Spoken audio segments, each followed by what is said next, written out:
Hello, आदाब, नमस्कार, सत श्री अकाल। डॉक्टर भीमराव अंबेडकर विश्वविद्यालय के सामुदायिक रेडियो स्टेशन 90.4 मेगाहर्ट्ज जागरा की आवाज पर मैं पूजा आप सभी का बहुत बहुत स्वागत करती हूँ, इस्तकबाल करती हूँ। अपने किसान भाइयों के लिए विशेष जागरूकता कार्यक्रम 2.0 लेकर एक बार फिर से हम आपके बीच हैं और आपको ये बताकर मुझे बहुत ही हर्ष महसूस हो रहा है कि रसायन एवं उर्वरक मंत्रालय भारत सरकार द्वारा निर्देशित ये कार्यक्रम है और साथ ही साथ यारा फर्टिलाइजर इंडिया प्राइवेट लिमिटेड के द्वारा ये कार्यक्रम प्रायोजित है।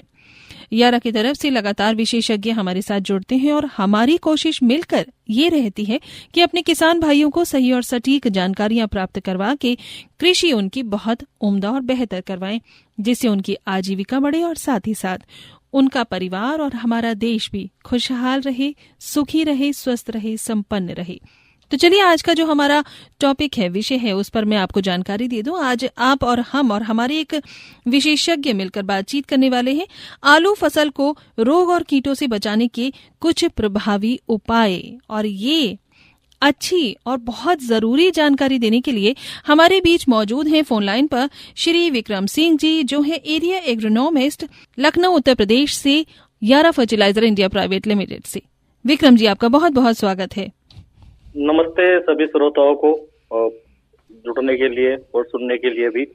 तो आज जो टॉपिक है आलू के लिए बहुत ही महत्वपूर्ण है। जैसे किसानों की बहुत समस्या रहती है, कौन कौन सी बीमारी है, कौन कौन से कीड़े हैं, और आलू भी एक हमारी महत्वपूर्ण फसल है। बिल्कुल।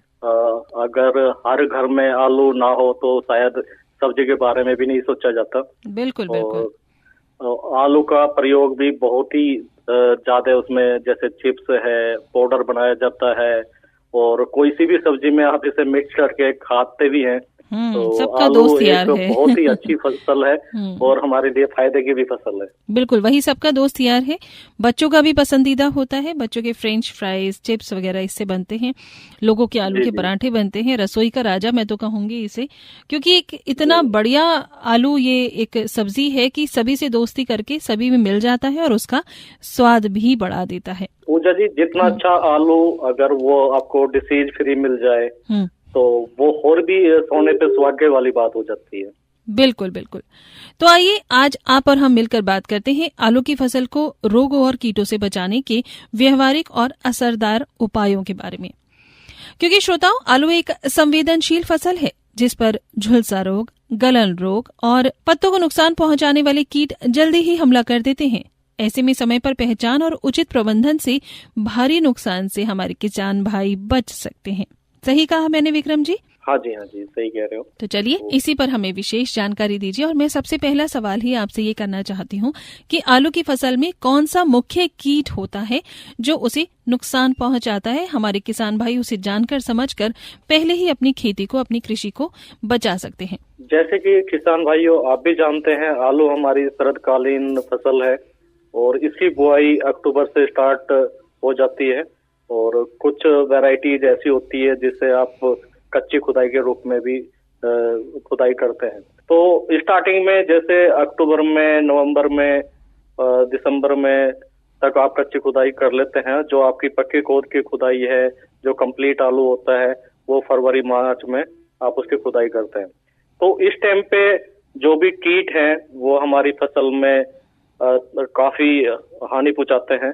जैसे हम बुआई में ही देखते हैं, बुआई के टाइम पे जो मिट्टी में कीट रहते हैं, उस टाइम पे दीमक हुई या कोई कैटरपिलर जिसे हम सुंडी बोल सकते हैं, व्हाइट गरब होता है जिससे मोटा सुंडा होता है, उस टाइप का। तो ये होते क्या है, मिट्टी में पड़े हुए कीट होते हैं और वो आलू जब हमारा बनना स्टार्ट होता है उसको खाना स्टार्ट कर देते हैं, जिससे वो कीट जितना उसको खुरसता है या खाता है तो कहीं ना कहीं आलू पे उसका जो अच्छा सेफ आना चाहिए था वो नहीं बन पाता और आलू भी बदरंग हो जाता है। और जो हमें जब जो कीट से ग्रसित आलू नीचे बन जाएगा तो वो उसका हमें प्राइस भी अच्छा नहीं मिलता। कुछ कीट ऐसे होते हैं, ये तो हमारे जमीनी कीड़े हैं जो हमारी आलू को हानि पहुंचाते हैं। उसके ऊपर फिर जब हमारी पत्ती बननी स्टार्ट हो जाती है, पत्तियों पे उस टाइप के कीट आ जाते हैं जो उसका रस पीना स्टार्ट कर देते हैं। जैसे उसमें हरा मच्छर बोल सकते हैं। हरा मच्छर पत्ते के कलर से मिलता जुलता होता है, जो हमें देखने में भी ऐसा लगता है कि पत्ता का ही कोई ना कोई पार्ट है ये। पर वो हरा मच्छर रहेगा, वो पत्ते के नीचे बैठेगा, ऊपर बैठेगा, उसका रस पीता है, और रस पीने के बाद में जो खाएगा वो पत्ते पे ही उलट देता है। उससे कहीं ना कहीं हमारा क्लोरोफिल बनना भी बंद हो जाता है, क्योंकि प्रकाश संश्लेषण की क्रिया अवरुद्ध हो गई। तो जितनी प्रकाश संश्लेषण की क्रिया अवरुद्ध रहेगी, पौधा जितना भोजन बनाना चाहिए तो वो नहीं बना पाता।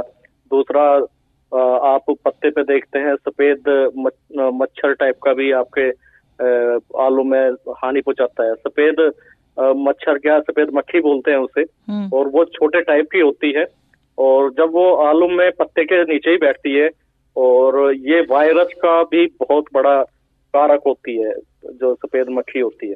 क्योंकि अगर आपके खेत में एक भी पौधा वायरस से ग्रसित है और वो सफेद मच्छर या हरा मच्छर उस पौधे पे बैठा, फिर वो स्वस्थ पौधे पे जाके बैठेगा तो उसको भी वायरस से ग्रसित कर देगा। और किसान भाई, आप भी जानते हैं, वायरस का अभी तक कोई भी समाधान नहीं है फसल के लिए भी। और कहीं ना कहीं जब वायरस से हमारी फसल ग्रसित होती जाएगी तो हम जो उत्पादन लेना होगा वो उत्पादन हम ले ही नहीं पाते। तो इन कीटों से हमें बचाव जरूर करना चाहिए। उसके बारे में भी आगे चर्चा है।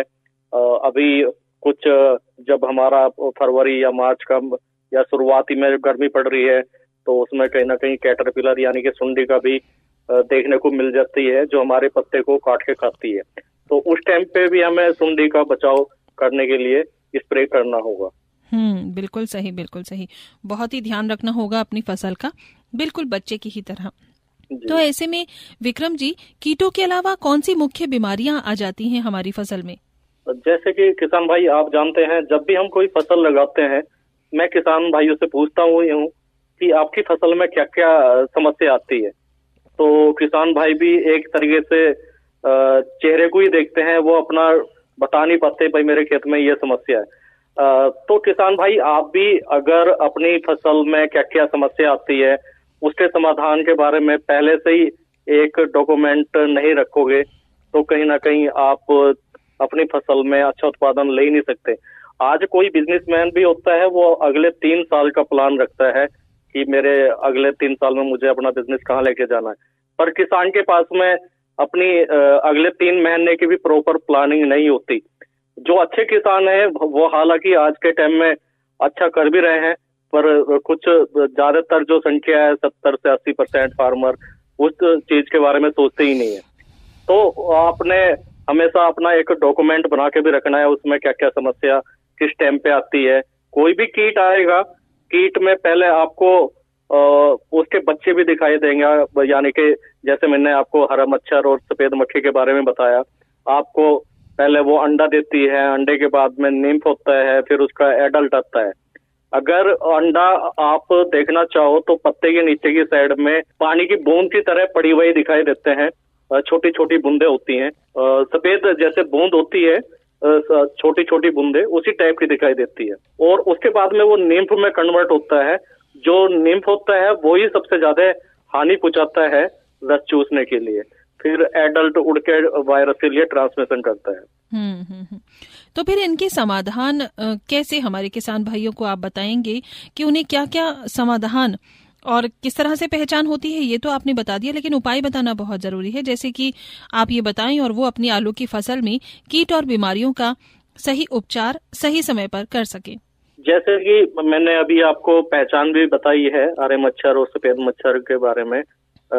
उसके अलावा हमें अपनी फसल में कौन कौन से कीड़े लगते हैं, कौन कौन सी बीमारी लगती है, उसके बारे में पता होना चाहिए। जैसे आलू की फसल के बारे में मैंने कीट के बारे में बताया। पहली समस्या तो एक किसान के पास में कीट की समस्या होती है। कीट की समस्या ऐसा नहीं आलू में ही, कोई भी फसल होती है उसमें कीट की समस्या मिलती है, पर ये हो सकता है जो आलू में कीट आते हैं वो दूसरी फसल में ना आते हो।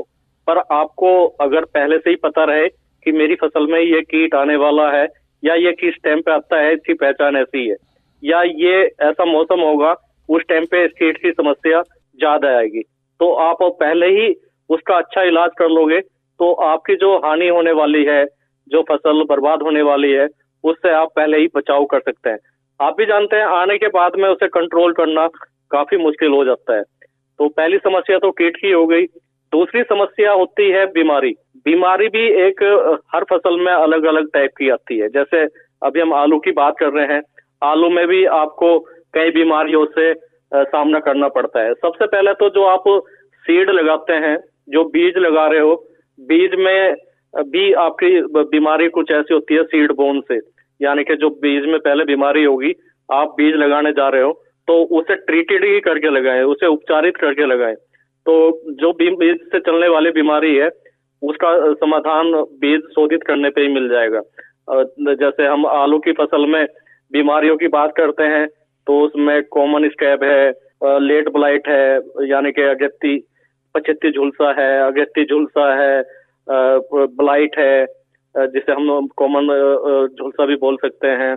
उसके अलावा ब्लैक स्कर्ब है, यानी कि काली पपड़ी सी जम जाती है, उसकी समस्या बहुत देखने के लिए मिलती है। और आज के टाइम में प्लांट पूरा ही खत्म हो जाता है, जिसमें वर्टिकल विल्ट होती है, जिसमें पौधे वर्टिकल विल्ट में प्लांट का एक अंग मर जाता है और जो विल्ट की समस्या है उसमें पूरा प्लांट ही आपका खत्म होना स्टार्ट हो जाता है। तो ये मेन बीमारियों का सामना हमें आलू में करना होता है। तीसरी समस्या हमारे जो होती है वो पोषण होता है। पोषण मतलब हम उसे जो फर्टिलाइजर डाल रहे हैं या जो भी उसके खाने की चीजें दे रहे हैं पौधे को, वो किस टाइप की दे रहे हैं। जिस खेत में आपका फर्टिलाइजर या संतुलित पोषण प्रबंधन रहेगा तो कहीं ना कहीं जो मैंने पहली दो समस्या की बात हम कर रहे हैं वो समस्याएं भी कम हो जाती है। तो हमें पोषण प्रबंधन पे भी विशेष ध्यान देना चाहिए, कौन कौन सा एलिमेंट्स किस टाइम पे देना है, तो उससे भी हम अपनी फसल सुरक्षित कर सकते हैं। क्या बात है, बहुत अच्छी बात आप बता रहे हैं और ये बहुत ही उपयोगी है जानकारी। क्यों? क्योंकि किसी भी फसल में कीट और बीमारियां कभी भी आ जाती हैं और शुरुआती दौर से ही, या फिर जो नए किसान भाई हैं हमारे या पुराने भी किसान भाई हैं, उनके भी अपने बहुत से एक्सपीरियंस रहते हैं, लेकिन नए किसान भाई जो हैं या युवा किसान हैं उन्हें ये सब जानकारी आज आपके माध्यम से सही तरीके से मिल रही है। तो कृषि शुरुआत करने से पहले ही वो इन सावधानियों से अपनी खेती को अच्छा बना सकते हैं, बीमारियों से अपनी खेती को बचा के रख सकते हैं। किसान भाइयों, मैं आपको दोहरा कर बता दूं कि आज का ये विशेष रेडियो कृषि जागरूकता कार्यक्रम 2.0 लेकर डॉक्टर भीमराव अंबेडकर विश्वविद्यालय का ये सामुदायिक रेडियो आपके पास है। इस कार्यक्रम को आप हमेशा, यानी हमारे किसान भाइयों का ये जो कार्यक्रम है, इसको आप हर मंगलवार और शुक्रवार दोपहर 12 बजे रेडियो की फ्रीक्वेंसी 90.4 पर सुन सकते हैं। साथ ही साथ आप इसका पुनः प्रसारण रेडियो पर ही अगले दिन भी सुन सकते हैं ठीक 12 बजे। लेकिन अगर कभी आपसे कोई भी विशेषज्ञ की जानकारी छूट जाती है तो आप हमारे YouTube चैनल पर जो है 90.4 आगरा की आवाज, वहां पर जाके दुनिया के किसी भी कोने में बैठ के और किसी भी समय पर आप ये जानकारियां देखकर और सुनकर प्राप्त कर सकते हैं। और ये जो विशेष कार्यक्रम है ये ministry of chemical and fertilizers, government of India द्वारा निर्देशित है और साथ ही साथ स्पॉन्सर्ड है यारा फर्टिलाइजर इंडिया प्राइवेट लिमिटेड से। हमारे साथ आज आलू फसल को रोग और कीटों से बचाने के प्रभावी उपायों के बारे में बातचीत कर रहे हैं श्री विक्रम सिंह जी, जो हैं एरिया एग्रोनॉमिस्ट, लखनऊ उत्तर प्रदेश, यारा फर्टिलाइजर इंडिया प्राइवेट लिमिटेड से। बहुत अच्छी बातें आपने बताई हैं। ऐसे में अगला सवाल जो मैं आपसे करना चाहती हूँ विक्रम जी, वो ये है कि किसान भाइयों को ऐसी क्या सावधानियां बरतनी चाहिए कि उनकी फसल में कीट बीमारियों का संक्रमण कम हो या ना ही हो। पूजा जी, आपने बहुत ही अच्छा बोला। हम कौन सी सावधानी से, यानी कि कौन से प्रबंधन से उनको कम कर सकते हैं वो हमें पता रहेगा तो हमारी फसल में उतनी समस्या नहीं आएगी। तो जैसे हम बात ही कर रहे थे बीमारियों के बारे में ही, पहले तो मैं बता रहा था ये सारी बीमारियां भी जो आती है वो मौसम करके ही आती है। जैसे कोई भी बीमारी आपके खेत में लगेगी उसके लिए 3 चीज होती है, तभी आपके फसल में हानि पहुंचाना चालू करती है। पहला होता है होस्ट आपका पौधा हो जाता है।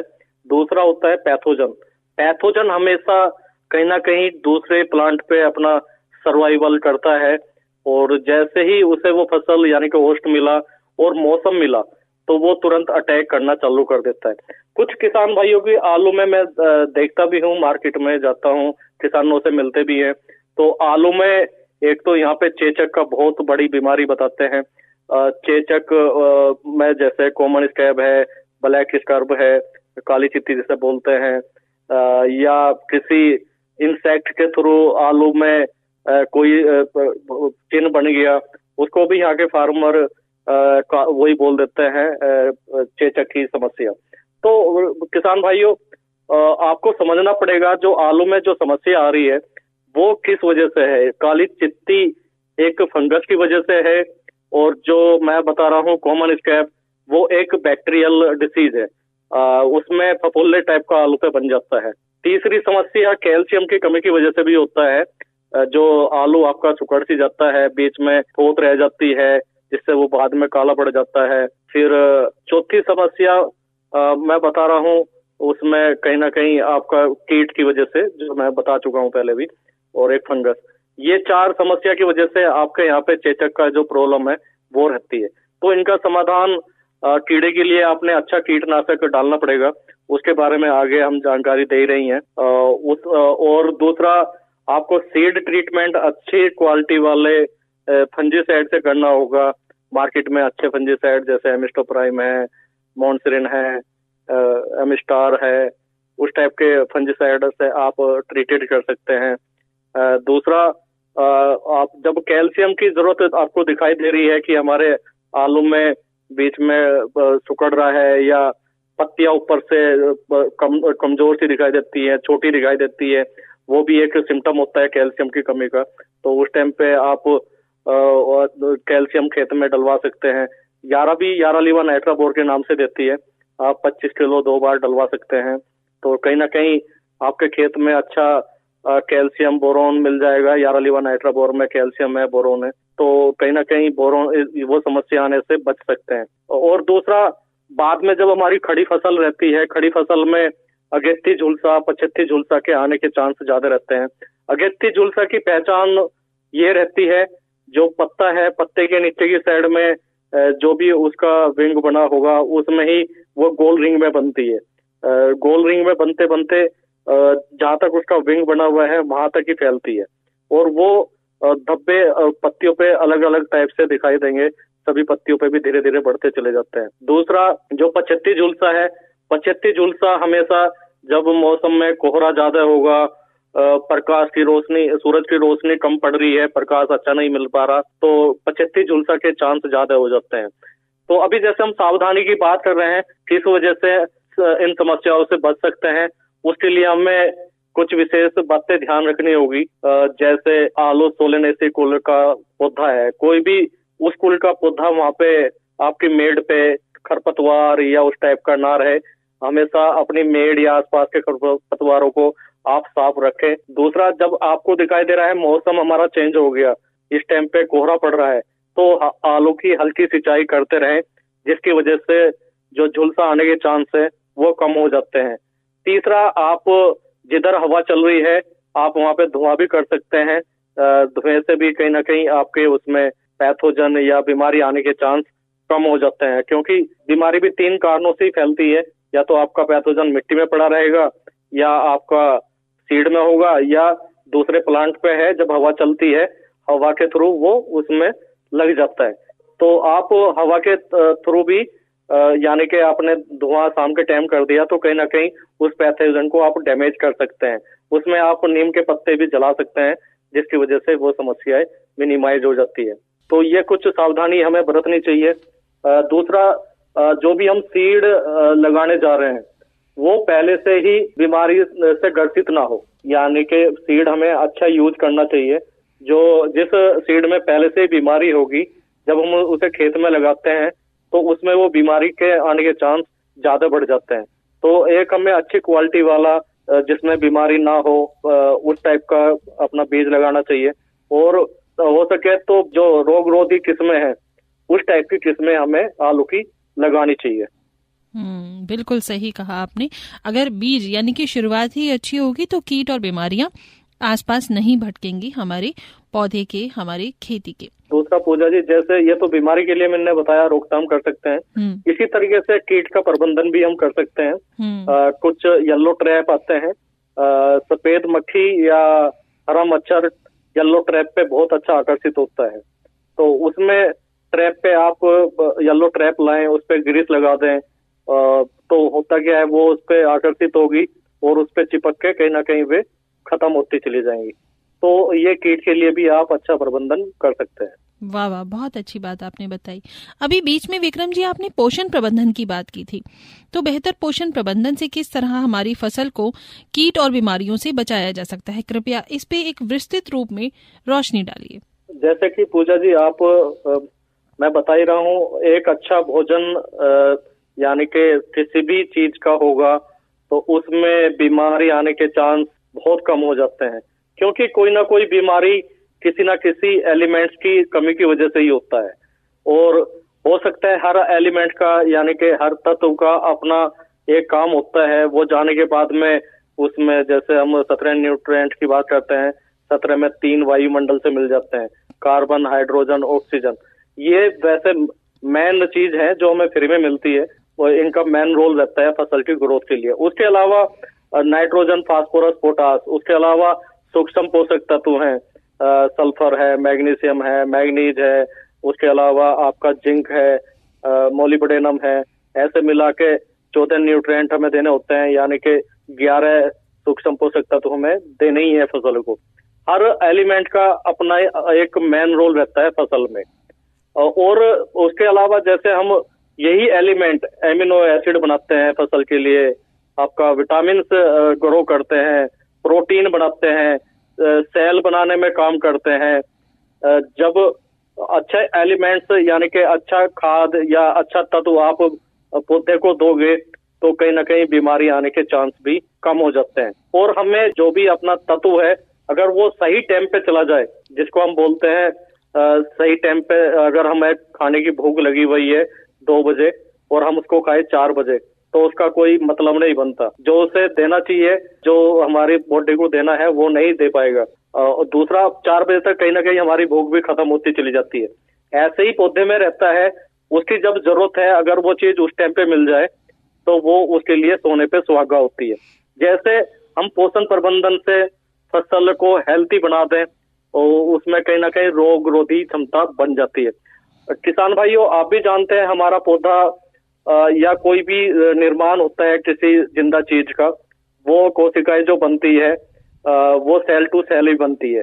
अगर सेल टू सेल अच्छी बन रही है, अच्छा डेवलप उनका चल रहा है, तो बीमारी आने के चांस भी कम हो जाते हैं। अभी जैसे मैंने किसान भाइयों को बताया भी था, हमें आलू की फसल में 11 लीवा नाइट्राबोर, जिसमें 3 तत्व मिलते हैं नाइट्रेट फॉर्म में, उसमें नाइट्रोजन है, दूसरा कैल्शियम है, उसके अंदर बोरोन है। कैल्शियम एक हमारी जो भी फसल है उसके लिए बहुत जरूरी एलिमेंट है। कैल्शियम कोई भी जिंदा चीज है उसको अंदर रहेगा तो कहीं ना कहीं वो हेल्थी ही होगा। कैल्शियम का मेन रोल हड्डी निर्माण नहीं, अपना जो कोशिका विभाजन, कोशिका बनाना, सेल बनाना, और सेल के जब हमारी सेल बनती है बीच बीच में भी गैप रह जाते हैं, और जितना फास्ट सेल बनेगी तो बीच में कहीं ना कहीं गैप बच जाएगा। अगर कैल्शियम की कमी रहेगी तो वो गैप नहीं भरेगा, उसमें जितना गैप सेल के बीच में रह जाता है तो बाहर से जो भी पैथोजन है उसे मौसम मिलते ही सार एंट्री करने के लिए तो कम टाइम लगता है, वो तुरंत उसमें एंटर कर जाता है। जब हमारा अच्छा उसमें एलिमेंट पड़ गया, कैल्शियम उसमें हमने डाल दिया, कैल्शियम उस गैप को भरने का काम करता है, तो जो पैथोजन है उसको उसमें एंट्री करने के चांस कम हो जाते हैं। और जब हमारे पौधे को अच्छा पोषण मिलेगा तो उसमें बीमारी आने के चांस भी मिनिमाइज हो जाते हैं। तो हमें मेन पोषण प्रबंधन पे विशेष ध्यान देना चाहिए, तो हम अपनी फसल को बीमारी से और कहीं ना कहीं कीट से भी बचा सकते हैं। बिल्कुल बिल्कुल। तो ये तो बात पोषण प्रबंधन की हुई, लेकिन आपने जैसे बताया कि दवाइयों का छिड़काव समय से होना चाहिए, कुछ उपाय भी आपने बताई, कुछ सावधानियां भी आपने बताई। तो क्या इन सब को इस्तेमाल करने के लिए कितने बड़े खेत में सरकार की ओर से नई तकनीकों का कोई सहयोग है या किसी तरह की सुविधाएं हैं जो हमारे किसान भाई उसका फायदा उठा सके, जागरूक हो सके? अभी जैसे सरकार ड्रोन के थ्रू स्प्रे पे सब्सिडी भी दे रही है, तो हम ड्रोन के थ्रू भी जो जिसके पास बड़ा एकरेज है उस पे स्प्रे लगवा सकते हैं। पर किसान भाई ध्यान दें, जब भी हम ड्रोन के थ्रू स्प्रे करें तो उसमें जो दवाई का घोल बना रहे हैं, एक ही दवाई का स्प्रे करें उसके साथ में, 2 से 3 दवाई ना मिलाएं, क्योंकि उसमें होता क्या है, एक तो पानी हम कम यूज करते हैं जिसकी वजह से उसका स्प्रे करने में दिक्कत आ जाती है, वो प्रॉपर नहीं डल पाएगा, कहीं ना कहीं हो सकता है हमारी फसल को भी नुकसान पहुंचाए।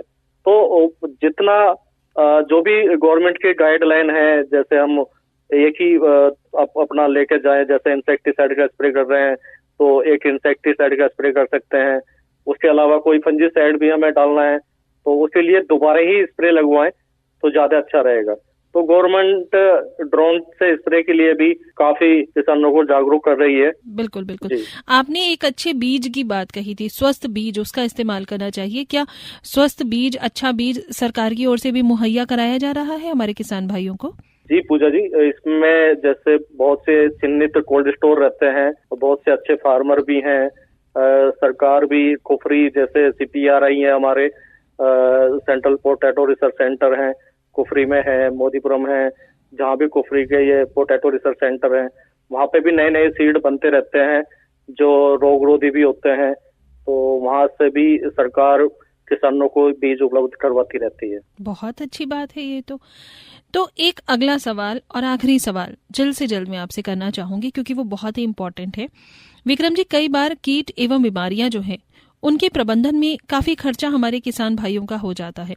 इस संबंध में हमारे किसान भाइयों को आप कोई किफायती संदेश और जानकारी दीजिए जिससे उनका खर्चा कम से कम हो या ना ही हो। किसान भाई ध्यान दें, जैसे मैंने शुरुआत से मैं बता रहा हूँ, हर बीमारी का एक मौसम होता है। अगर हमें पहले से ही ध्यान रहेगा कि इस बीमारी का अब आने के चांस हैं, तो आप उसमें फ्री में स्प्रे कर दोगे तो कहीं ना कहीं आपकी फसल भी बच जाती है और उस टाइम पे ज्यादा कॉस्टली हमें फंजीसाइड लगाने की भी जरूरत नहीं रहेगी, हल्के फंजीसाइड से भी काम चल जाता है।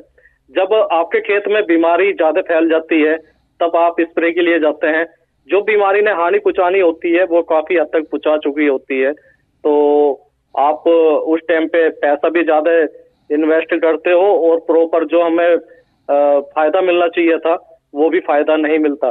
तो हमें हमेशा फसल को पढ़ना चाहिए, मौसम को पढ़ना चाहिए, क्योंकि हम किसान हैं तो किसान को ये चीजें अगर पहले से ही पता रहेगी, भाई अब कोहरा पड़ रहा है, इस टाइम पे 25 झुलसा के आने के चांस ज्यादा हैं, या 1-2 पेड़ पे आ गया, तुरंत आप उसमें स्प्रे लगवा दो तो आपके खेत में जो समस्या बढ़ने वाली है तो वो समस्या कम हो जाएगी। हमें कभी भी जब भी आप खेत पे जाते हैं, खेत में हमें खेत ही नहीं देखना है, पौधा भी देखना है, उसकी जड़ भी उखाड़ के आपने देखनी है, कोई समस्या तो नहीं है। कहीं पे आपको लगता है पत्ता झुलस रहा है, आप किसी विशेषज्ञ से बात कर सकते हैं कि भाई इसमें मेरे खेत में क्या समस्या है, तो आप जितना जल्दी उसका उपचार कर दोगे तो आप बड़े खर्चे से बच जाओगे। तो मेरा तो मानना यही है, आप अपनी एक गाइडलाइन के अनुसार अपने स्प्रे करते रहें तो कहीं ना कहीं वो समस्या मिनिमाइज हो जाती है। बहुत अच्छी जानकारियां आज आपने दी हैं विक्रम जी। आप हैं हमारे साथ श्री विक्रम सिंह जी, आप हैं एरिया एग्रोनॉमिस्ट लखनऊ उत्तर प्रदेश से और यारा फर्टिलाइजर इंडिया प्राइवेट लिमिटेड से। आज आपने और हमने मिलकर आलू फसल को रोग और कीटों से बचाने के बहुत अच्छे प्रभावी उपाय, समाधान, साथ ही साथ पहले के उनके सिम्टम्स जिससे हमारी जो खेती है उस पर कीट और बीमारियां लग ही ना पाए, ऐसी बहुत सारी बातों पर हमने चर्चा की है, विस्तृत चर्चा की है और बहुत ही उपयोगी चर्चा है वो हमारे किसान भाइयों के लिए। तो अभी समय हमें ज्यादा इजाजत नहीं देता है बात करने की, तो विक्रम जी अभी तो हम चलना चाहेंगे, लेकिन आपका बहुत बहुत हृदय से धन्यवाद करना चाहेंगे कि हमारे रेडियो कृषि जागरूकता कार्यक्रम 2.0 में आज एक बार पुनः आप जुड़े और आपने फिर से बहुत अच्छी जानकारी अपने कीमती समय के साथ हमारे साथ साझा की। बहुत बहुत धन्यवाद विक्रम जी। मैं भी सभी श्रोताओं का बहुत बहुत धन्यवाद करना चाहूंगा जिन्होंने इस टॉपिक को बड़े ध्यान से सुना, और आप अच्छा हेल्थी आलू निकालो और देश को भी अच्छी ग्रोथ की साइड में लेके जाओ। क्या बात है, बहुत अच्छा। तो किसान भाइयों, एक बार फिर से अभी हम आपसे विदा ले रहे हैं, लेकिन वो भी इस वादे के साथ कि जल्द ही होगी आपसे फिर से मुलाकात कुछ और खास बातों के साथ और एक नए विशेषज्ञ के साथ। तब तक पूजा को दीजिए इजाजत। नमस्कार।